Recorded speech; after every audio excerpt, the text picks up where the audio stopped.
What's going on, everybody? Welcome back to the channel. Today's video kind of came about by accident. I was at the supermarket today and they had a copy of Auta Buy magazine. If you've never bought it before, it's always been one of my favorite classic car magazines. I really like the detail, the pictures. They work with tons of great dealerships, so there's always a lot in here. As I was looking through the cars today, the prices were just crazy. So I said, you know what? I tend to be someone who keeps a lot of car magazines. I have a lot on hand. And I went back and found this one from September of 2019, so 6 months before the pandemic. I thought it was kind of cool as I was going through because we have 70 Boss 302s on the cover in each one in yellow, one in red, some beautiful Mopars on here, just some really cool stuff. You know, we got a Ferrari Spider versus a Porsche Taycan, just some cool stuff across the board. And I thought, you know, let's go through and compare some of the cars. Look, guys, I know that you know that I know, right? So that, I don't know if that makes any sense, but I know that you know that I know that the prices in classic cars have gone way up. But the question is, how much have they gone up? And is it out of hand? And is it, you know, obviously inflation's gone up 8 or 9% a year, so are we up 20 or 30% when we were a couple of years ago? Let's go through together and find out, look at some cars. Now, my goal today is to find cars that are as close to the previous models as possible. Not always easy to do when you're going back and looking at classic cars, because it's not like, hey, there's a 2023 Mustang GT and a 2023 Mustang GT at a different dealer. Let's look at it. You know, we have to look at the quality of the car, different restorations, mileage, all that stuff. But I think I was able to go through and look at these and find a few that were pretty cool. And I have one that was really interesting that I'm pretty excited to share with you because I was shocked to see this one particular car and what the price on it was. So I hope you have some fun in this video with me. If you do, hit that like and subscribe button. Let's dive in and take a look at some of those. Let's talk about our first car in this video. It was pretty interesting. As I said, I was going through, looking through the magazine. I found a local dealership up in Manchester, New Hampshire, Carroll Street Auto. I've been there before. I've actually looked at cars from them before. They had a Roadrunner a couple of years ago I was looking at. But what was interesting, again, to get the perspective from 3 years, just about 3 years ago, 2.5 years ago, I went back to 2019 and they have a 69 Chevelle SS, one of my all-time dream cars. I absolutely love it. If you've actually looked at some of my videos, I've listed it as one of my favorite American cars of all time. But a 69 Chevelle SS in red, 396, 325 horsepower. You know, it was a 4-speed, so a manual car. This one was $35,000, right? So now we get to today, we have a blue. Now this is a restored car. I don't know the difference. I said it's a little bit tough, but it's the same exact car in blue. 396, 325 horse, 4-speed, and we're at $70,000. So we're 100% more expensive going just a few years apart. And I'll put the pictures up here so you can see them. I caught some pictures of the ads, but same car, same dealership, 2.5 years apart, 100% markup. Absolutely crazy. That's probably the craziest one I've seen up there from the market. Okay, I'm going to share my favorite thing I found in here for you. I was telling my wife about it yesterday. This one blew my mind. There is a 1969 Dodge Charger, generally. There's a company out of Illinois called True Muscle Cars. Back when I thought about potentially buying it generally, I looked at it, I thought about it like very seriously. If you grew up in the decades we grew up, and I'll turn over here. We have the Dukes of Hazzard picture down on the bottom there. I have my General Lee model right here. I think you can see it. Maybe not, but there's a General Lee model right here. I love the car. As a kid, this is something we all aspired to own one. Like, to me, if you told me at like 17 or 15, you know, you're going to own a General Lee when you're later, I'm like, oh, holy cow. Like, life's been good and life's been successful. As the world has changed and the expectation on the Confederate flag and different things has happened, I've decided not to go in and buy one, even though I can afford one. But what was crazy on this, and I'll show the picture to you right here, this car is the same exact car 2.5 years ago, same price, still $50,000, same dealership in Illinois, so they still have it. They've had a tough time selling the vehicle, which I thought was pretty interesting as they went through and looked at it. So that one was kind of cool because, again, you can still see, you can still get one. I've come so close, and I've actually talked to my wife, like, here's the thing. I respect the social reasons why. If you grew up watching the Dukes of Hazzard, you know the show didn't have a lot of racial overtones. In the 70s, the Confederate flag was everywhere. Like every Southern rock band, all the Southern TV shows, you know, Smokey and the Bandit. It was just part of that Southern culture thing. And again, times have changed. People have evolved. Living in Massachusetts, it doesn't make a ton of sense. And I don't ever want to put somebody in an uncomfortable situation where they feel uncomfortable being around the car. That's a whole heck of a lot of fun. So I'll go down and see it in Tennessee, or when I go somewhere else, and I'll enjoy it. I'll never own one, but if you want one, they're still out there, same price. So that was probably the one anomaly you're going to see in this video out of everything. It's just that that price hadn't changed in 2 years at the same dealership. Guys, so with the Foxbody Phantom channel, let's talk about a couple of Foxbodies and the difference in a couple of years on those. Back here, when we go back to 2019, there's a place in Westford, Mass, which again is local to me, Claire Classic Cars. I've been there before. They have an 86 GT convertible, 10-hole wheels, white, black top, automatic, with 33,000 miles. It was going for $14,900.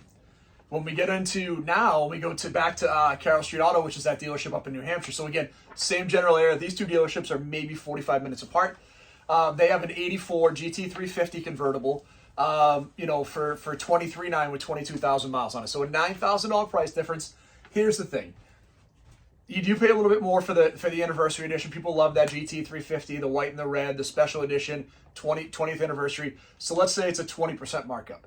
So, you know, if we were on the other car, we'd be up another $3,000. We'd be at like $17,000. We'd still have a, you know, a $6,000 price difference over this, you know, this 2.5 year window. And I'll tell you, if you talk to anybody who's in the Foxbody scene, the 86 is probably a better car. You still get the really cool four-eyed Fox. You still get that, you know, the older interior with that cockpit style that a lot of us like. But you get the fuel injection. You get the 10-hole wheels, which are much easier to live with today versus the TRX wheels, which are really impossible to find tires for, like $400 a tire. So you get a little better performance in the 86. So the 86 is a better car. The 84 may be a little more desirable because of the anniversary edition. But again, for the premium you're paying against an additional $9,000 on a $15,000 car, so 70% more. 2.5 years later. So just absolutely crazy looking at that Fox. So the C4 Corvettes were the next one that's there. Again, near and dear to my heart. I owned a 93, so I started looking and I saw something that was interesting. So I saw this Showdown Automotive, which is in Missouri. Back in the day, they had this 86 with 18,000 original miles with an automatic convertible white for $14,900. We get into today, what we're actually looking at is we're looking at Napoli Classic Cars in Connecticut, a dealership I am familiar with. I've never been, but I've been on their site many years looking at classic cars. They always have some really nice stuff there. They have an 86 with 81,000 original miles for $19,000. So we're about $4,000 more for a car with literally 4 times as much mileage. So when you give a perspective on that, the C4 Corvette prices were super low for such a long time. We saw some of the stuff at the recent auctions where the prices have just started to go crazy, especially for low mileage. Special editions, you know, the 40th anniversary maroon, any of the Grand Sport, the LT4 special edition 96 with the 6-speed, the ZR1s are really starting to appreciate. So it gives you a great idea of what's going on with that C4 market. But that's a great indicator because 2.5 years ago you could get one with less than 20,000 miles for like 15 grand, and now you're at one with 81,000 miles that are for 20 grand. Just such a great indicator of where that C4 market's heading to. But a great indicator again. We're talking 25% more expensive, 30% more expensive in 2.5 years for a car with significantly more mileage. So that one was pretty eye-opening to me because it was such a difference in mileage. The other reason I went with those two is they both have aftermarket wheels. They're both white. They're both automatic. They both look pretty similar. So from a end user standpoint, they're actually pretty comparable cars. That's what we're going to cover. To me, is the most egregious.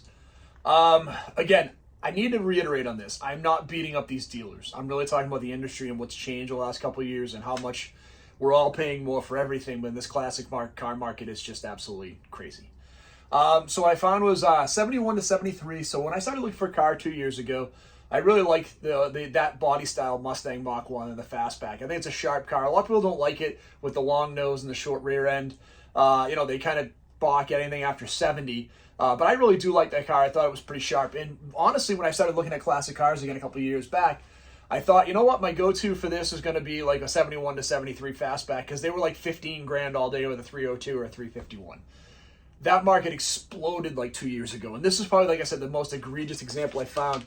I found this first one at Classical Gas from 2019, 71, 429, C6 automatic transmission, really nice blue car with the silver for 28 grand. 28 grand for a real Mach 1 with a Marty report with a 429. I wish I could go back 2 years and buy that car because I would every day, all day. I love that. For the money, that car is amazing. Volo at Illinois, really nice cars, always have, it might be Indiana, excuse me, out of Indiana, but they always have really nice cars. So they have a 73 Mach 1 with a 351. Now it is a 4-speed, so I know that's a little more desirable than the automatic, but they're at $45,000. So they are 16 grand, 17 grand more for a 351 compared to a 429. Again, all day I would take that. So you just kind of give it that perspective of where we were a couple years ago. I hope you had some fun with this video. You know, looking through the old car magazines just a couple of years back, like I said, 2.5 years ago, the market's gone crazy. Other than that one General E car that we saw that's just stayed the same, but I think it's because of the car itself and the controversy that's surrounding it. You've seen the market go anywhere from 30 to 100% up in 3 years. Now, again, if we're dealing with inflation, we're probably 15, 20 points up, so we can take some of that into inflation. But to see like that C4 Corvette is a great example with 80,000 miles today going for 19 grand versus the one just a couple of years ago with under 20,000 miles was going for like 15. That's nuts to me. Same thing with that Mustang, you know, the Foxbodies. Again, to see that huge price gulf in just a couple of years and knowing where mine is and where the prices have gone on all these, it is just unreal. So I hope you had some fun with this video. Again, we're going to try to give you great content. Next week, we're super excited. We're in Vegas next week, so a week from Friday. So I guess I have a little more than a week left. I get back there. I leave next Tuesday. I get back, so I have next Friday. So yeah, it's about 10, 12 days. I'll be in Vegas. I'll be at the Shelby Museum. I'll hopefully get over to Counts Customs. I'll give you some great video and some content of some cool car stuff in Vegas. Until then, if you haven't hit that subscribe button, please do so. Please hit that like on the video down below. We appreciate all of you following the channel, and we hope you have a great day.